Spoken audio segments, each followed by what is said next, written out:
गिबिसिनथारावनो सोरगोआव थानाय आफा इसोरखौ आङो बे समाव हाजासे हामबाय होनग्रोबाय। बेजों लोगोसे जायफ्रा दायो आंनि बे भिडिअखौ नायगासिनो दङ, आंनि भिडिअखौ नायगिरि साफ्रामखौबो फोरबो जिशु ख्रिस्टनि मुङै दिनैनि गोथार बाइबेलनि गाहाम बाथ्रायाव नायगिरि साफ्रामखौबो आं बे समाव वेलकाम खालामग्रोनाय जाबाय। ख्रिस्टनियाव अनजाग्राफोर, आरोबाव नोंथांमोननिसिम बे भिडिअनि गेजेरजों जोंनि ख्रिस्टियानफोरनि जानो गोनां मावनो गोनां माखासे आसार खान्थिखौ बे भिडिअनि गेजेरजों आरो मोनसे बाइबेल सिरिनि गेजेरजों नोंथांमोनजों शेयार खालामनो थाखाय बे भिडिअखौ आं दिनै लानानै फैबावलायबाय।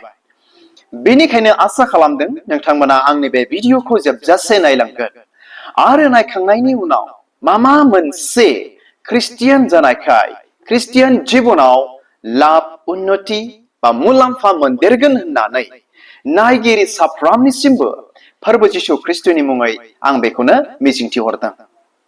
अब्ला बे समाव अनजाग्राफोर, नोंथांमोनजों जोंनि जेसेबांनाखि ख्रिस्टियान बिदा फंबाय, बिमा बिफाफोर आरो जायफोर दायो आंनि बे भिडिअखौ नायगासिनो दङ, बे बाथ्राजोंनो नोंथांमोनजों ख्रिस्टियान जानायखाय बे फोरबोनि गाहाम बाथ्राखौ बेखौनो आङो शेयार खालामनो सानदों। गिबियावनो बेनो जाहैबाय the Christian's conduct, ख्रिस्टियानफोरनि आखल आखुनि सोमोन्दै नोंथांमोनजों आं दिनै शेयार खालामनो सानदों।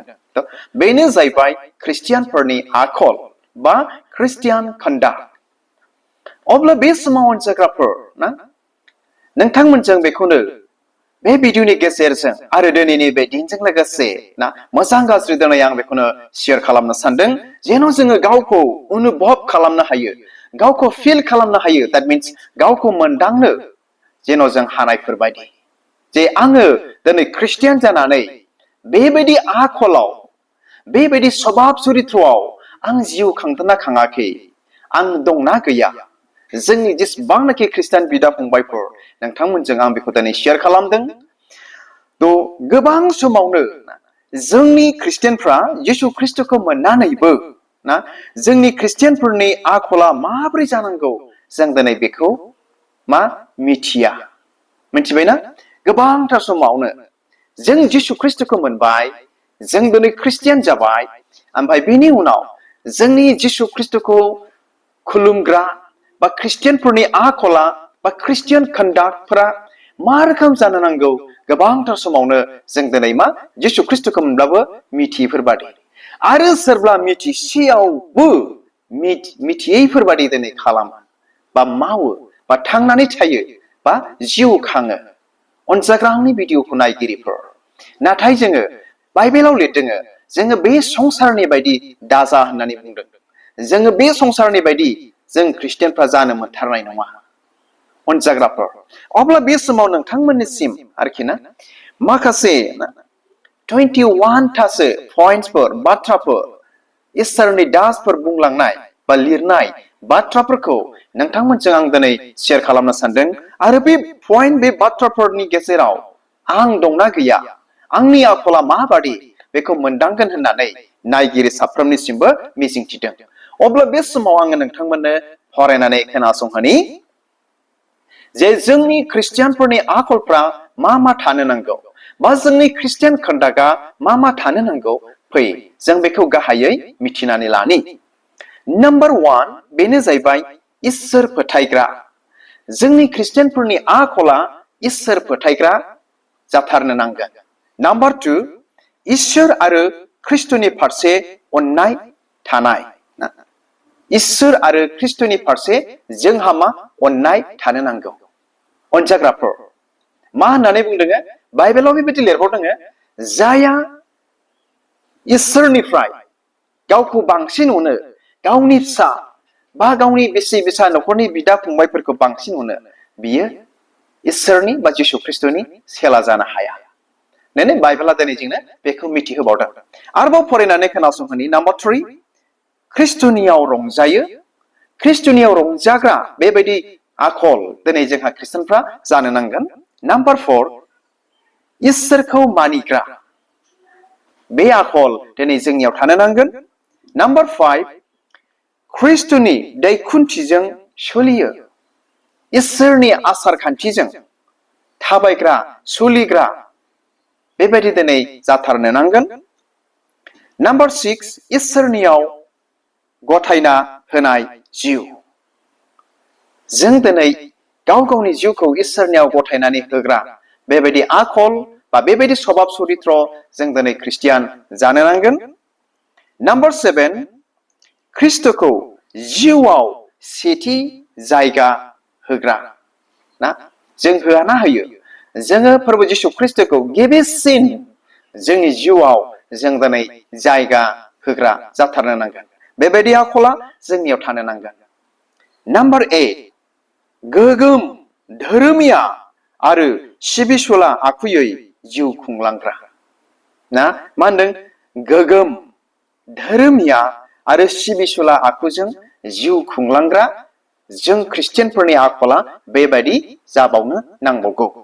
आरो नाम्बार 9 पइन्ट गावजों गाव अनज्लायना थाग्रा अनजाग्राफोर ख्रिस्टियान जाबाय नालाय बाइबेला दिनै जोंनो फोरोंखादों नोंसोरो गावजों गाव अनज्लाय मान होज्लाय मानिज्लाय ना बेनिखायनो मा जाबावनो नांगौनो गावजों गाव अनज्लायग्रा आखल दिनै जोंहा जानो नांबावगौ।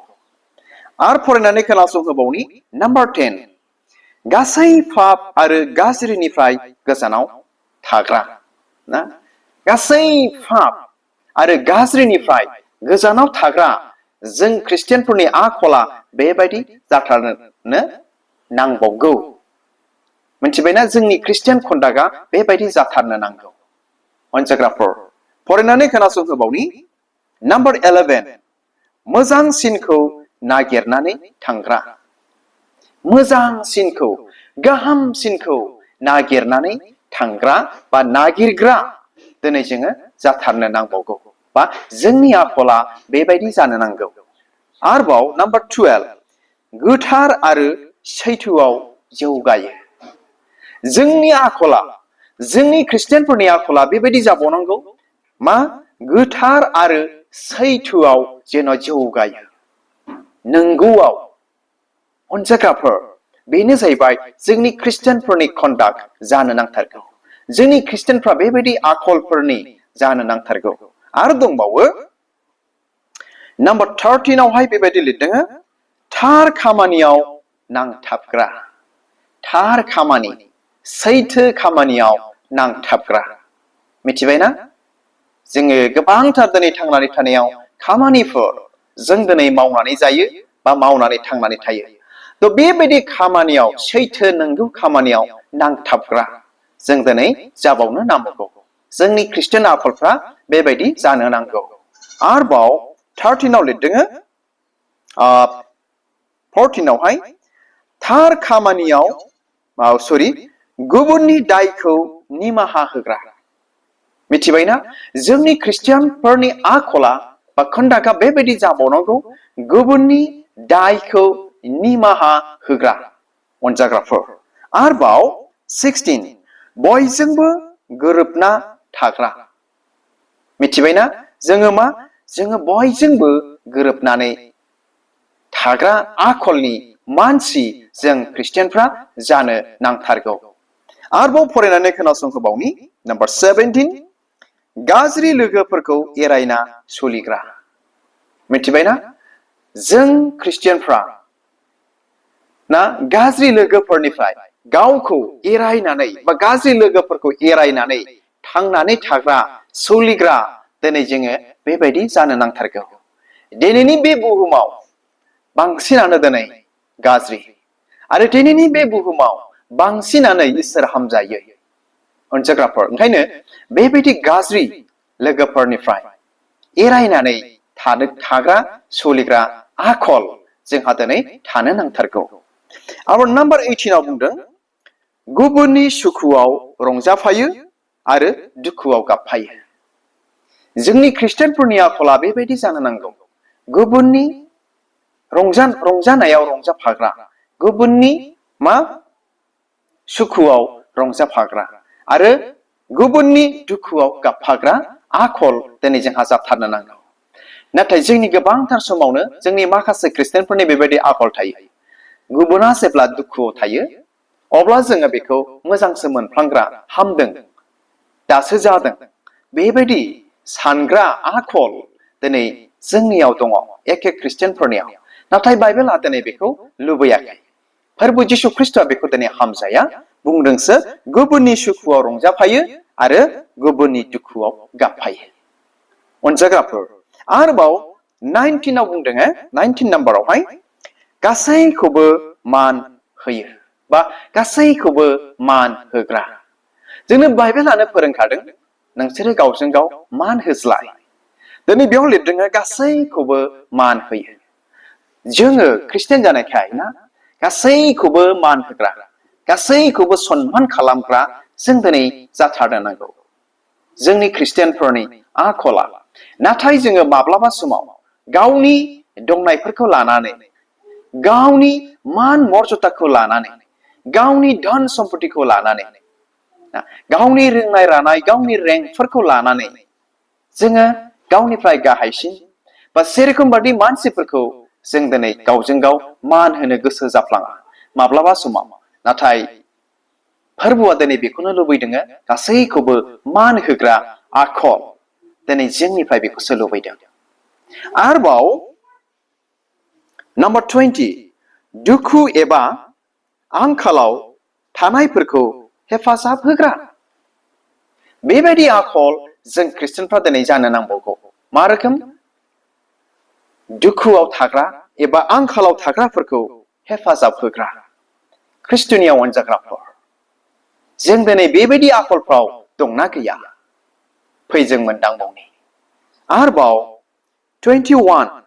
बेबायदि लिरदों ख्रिस्टनि गौरबनि थाखाय जिउ खुंलाङो ख्रिस्टनि महिमानि थाखायसो जेन' नोंथाङा जिउ खुङो नोंनि जिउ खुंनायखौ नुनाय नोंनि जिउ खुंनायजों लोगोसे फोरबो जिशु ख्रिस्टनि महिमाखौ जेन' गुबुनफ्रा दिनै नुनो मोनो बेनि बाख्नायनाय बा बेनि गौरबनि थाखाय जेन' नोंथाङा जिउ खुङो जोंनियाव बेबायदि आखल जों ख्रिस्टियानफोरनियाव थानो नांगौ ख्रिस्टनियाव अनजाग्राफोर आरोबाव लास्टआव 22 आव बेबायदि जिउ खुंलाङोब्ला बोर दं मिथिबायना बेबायदि जों जुदि जिउ खुंलाङोब्ला ना इसोरनि होनाय आखल बादि बाइबेलाव लिरनाय आखल बादि जों जिउ खुंलाङोब्ला बे आखलफ्रा दिनै जोंनियाव दङब्ला बे आखलफोरजों जों जुदि दैदेनजानायब्ला नोंथाङा जुदि दैदेनजायोब्ला मानियोब्ला खालामोब्ला मा दंनो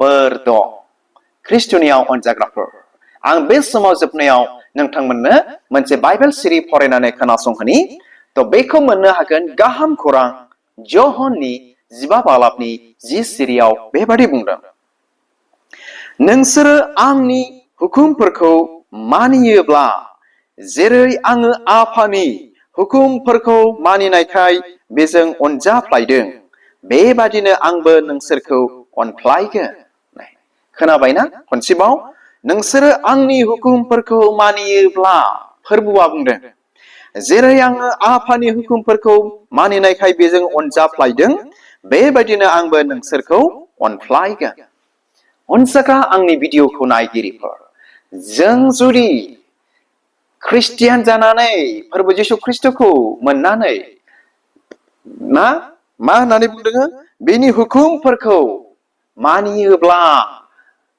बेनि आदेशाव थायोब्ला बेनि आखलाव फोरोंनायाव थोननायाव थायोब्ला बे फोरबोआ बे इसोरा जोंखौ अनफ्लायगोन आरो जोंहा मा बेवहाय बोर दं ख्रिस्टनियाव अनजाग्राफोर आसा खालामो नोंथांमोना बे भिडिअनि गेजेरजों खोब गाहामथारैनो बुजिबाय मिथिबाय आरो दिनैनिफ्राय बेखौ मोनदांबाय जे आङो ख्रिस्टियान जानानै बेबायदि आखलाव दंना गैया बेखौ गाहामथारैनो मोनदांबाय होननानै नायगिरि साफ्रोमनिसिमबो फोरबो जिशु ख्रिस्टनि मुङै मिजिंथिहरनानै आरो बेबायदि आखलाव गैयाब्ला दिनैनिफ्राय फोरबो जिशु ख्रिस्टजों हामजाजानाय आखलाव हान्थिनो थाबायनो थाखाय नायगिरि साफ्रोमनिसिमबो मिजिंथिहरनानै दिनैनि बे गुसुं भिडिअखौ आङो बेयावनो दोनबाय थ' हामबायसै इसोरा नायगिरि साफ्रोमखौ बोर होथोंसै गोजोन्थों खुलुमबाय